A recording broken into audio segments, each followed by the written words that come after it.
এই সত্যটা শুনলে মন খারাপ হবে।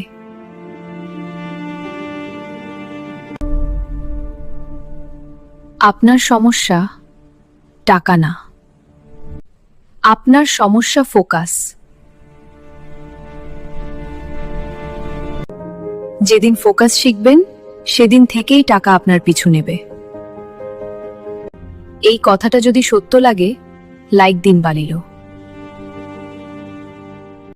এই সত্যটা শুনলে মন খারাপ হবে।